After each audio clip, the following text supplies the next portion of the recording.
they probably don't mix with my type of people, therefore they think we will, even though if I stop and think about it, obviously, people make mistakes all the time, and it's whether it's unlikely it's based on race, but that doesn't stop it from being my first assumption. Obviously, I mean, the same way that when I feel very unusual about certain other races, like who you might like Chinese people say that all the time. Because there's 1.5 billion Chinese people. There's a lot of Chinese movies. There's a lot of Chinese actors.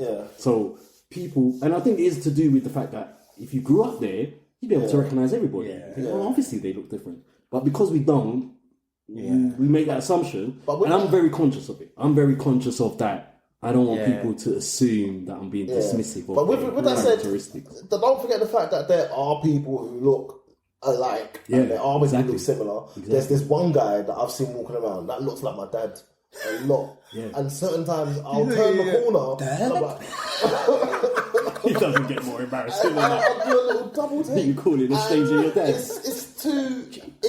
think it's got to the point where he probably recognises that I keep on looking at him in a certain way. He's looking at you lives at the top of my road, and even my sister, she took a picture and she sent it. It's just like, I'm in a beer garden. Oh shit! Your sister recognises it as well. Yeah, that's proper. That's proper. Once you've got a third party, exactly. That's so serious. I've seen someone who looks a lot like that. Look at him. Doesn't he look the same? Does he have a long lost brother? Your dad? I'll tell you, there's a Jerry Springer episode in there somewhere. There's a Nollywood film in there somewhere. Every Nollywood. Go through. Tell us what you heard. What, both ways? Yeah, anyway, any which way. That's not the name of it. Right. I've heard it any which way. Okay.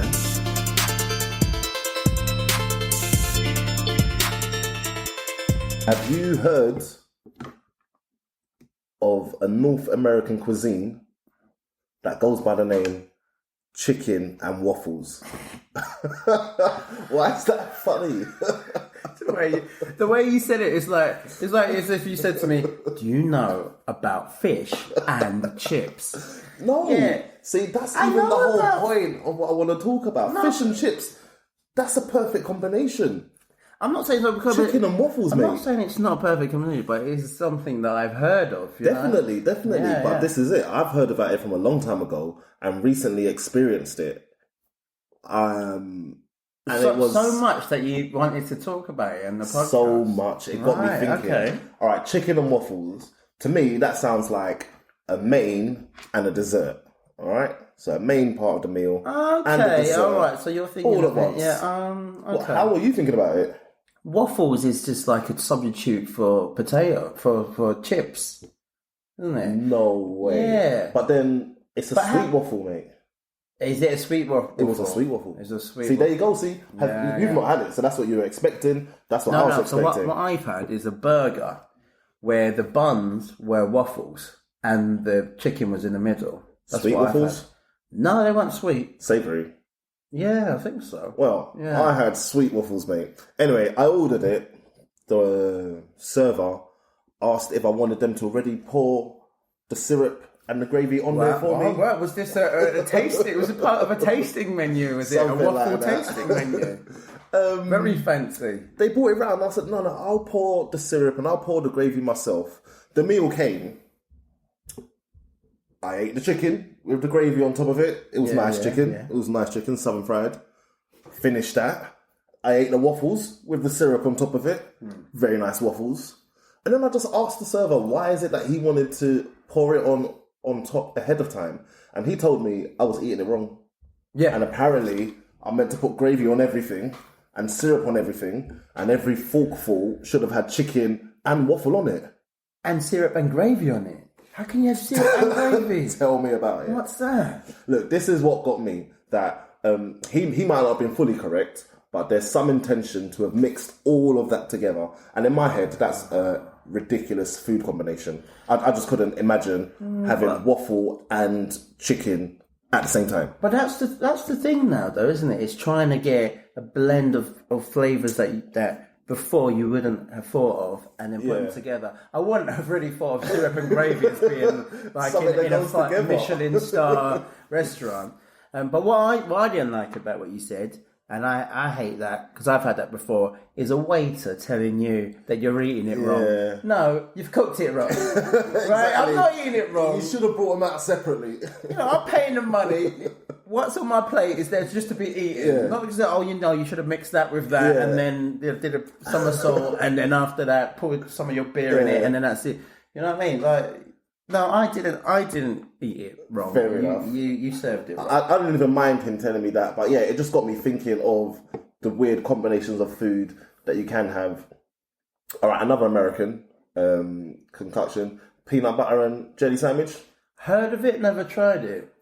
I've been eating those for years, mate. They're amazing. That is. See, I don't combo. like. So what? When you say jelly, what are you talking about? Jam? No, I'm just saying jelly because that's what it's called. But it's peanut butter and jam. Yeah. For you Americans, jam is the spread. Jelly comes out of the fridge. Yeah, I just wanted them to know. The wobble. The wobbly one is jelly. Yeah. Well, I don't eat either, but I do know that Americans just put peanut butter on anything. Yeah? Like what else? I don't know. They'll eat. You know what? They'll eat it with a spoon. You know what I mean? Americans are like that. Yeah. Listen, I have to admit to eating peanut butter with a spoon certain times. But okay, peanut butter and jelly sandwich. I recommend it. Go and try it out. How about peanut butter and chocolate spread? Which Nutella. Nutella, definitely. Yeah, that's what it is, isn't it? That's what it is. It's peanuts. Nutella's peanuts. Nutella doesn't have peanuts in it. Nutella is peanuts. Nutella. Oh my gosh. Yo. No. Hazelnuts, mate. Hazelnuts are in Nutella. You're not peanuts. I said nuts. You said peanuts. You said peanuts. I said nuts. I'm going to rewind this. I said nuts. Don't you dare edit that bit out. Listeners. It's going to go. Now that you've heard him say peanuts and then argue that he didn't say peanuts, you know what's going on. Zach's going to go pee before I say nuts in every poop. Nuts. Let's see.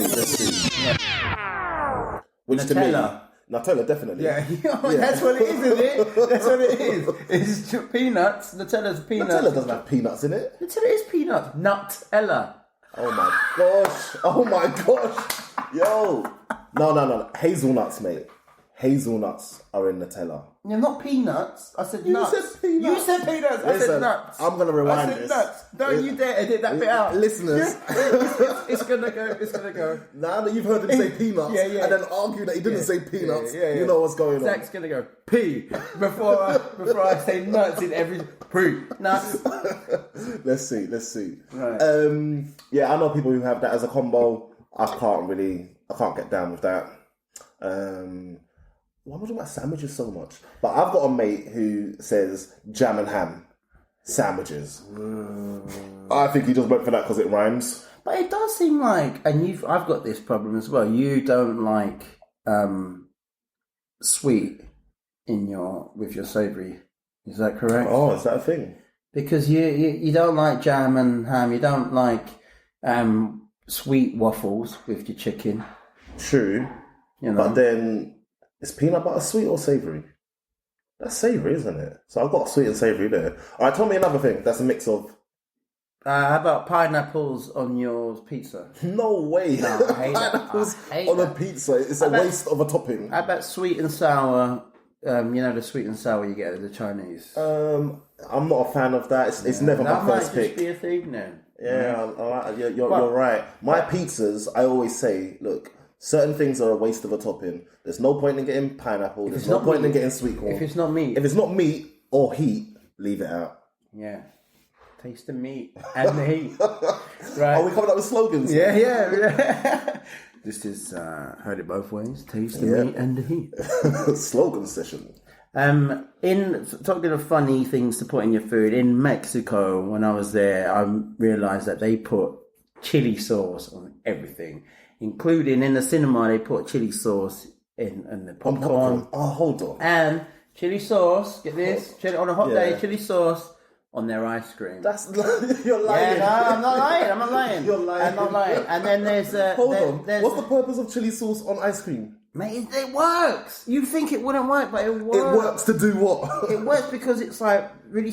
I always think because I don't have a sweet tooth, but the only time I want something sweet is when I've had something hot. Okay. Yeah, so I always think that really does work. The sweet and then there's that sounds crazy. I'm gonna try it if it's in front of me, but that sounds crazy. Yeah, there's this sauce as well called mole. Well, there's lots of moles in Mexico, and there's one from a place called Oaxaca. So it's mole oaxaqueña, and it's a dark mole, and it's chocolate. It's got loads of ingredients in it, but the main ingredient, chocolate, it's got in it, and it's got chilies, and you put it over chicken.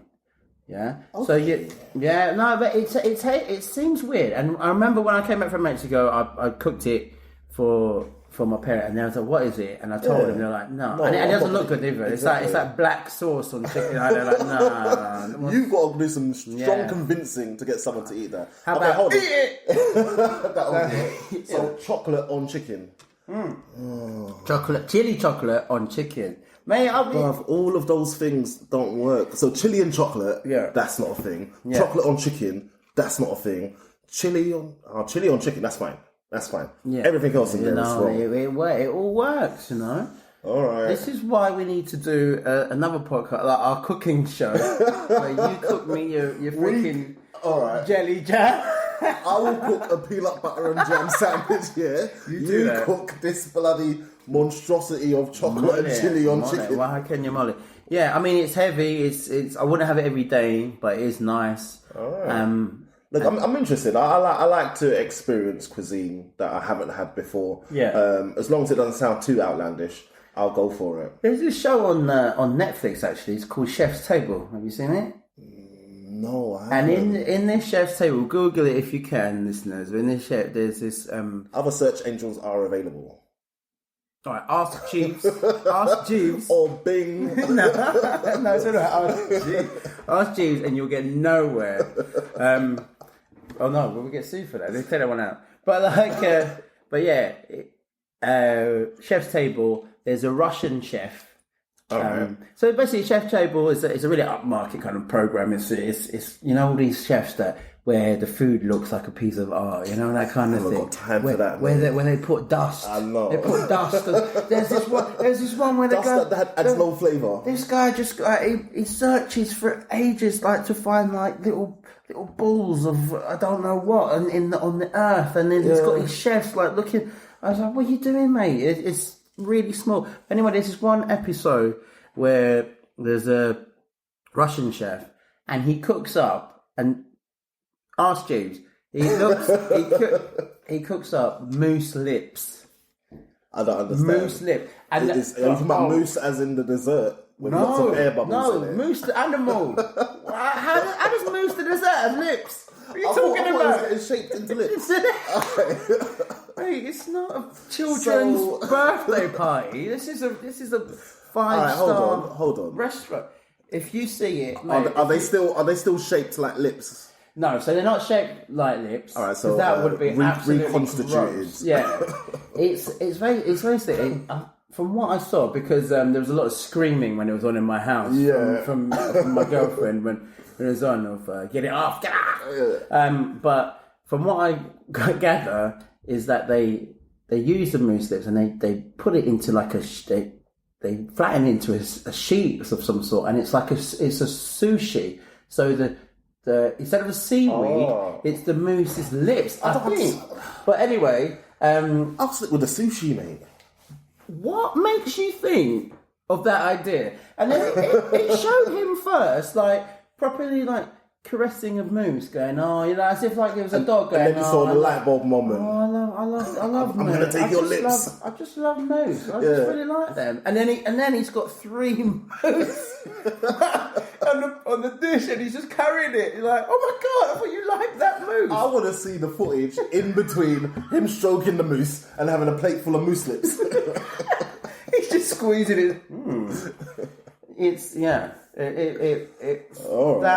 one freaked me out a bit. Well, look, they're trying to be creative or something, isn't it?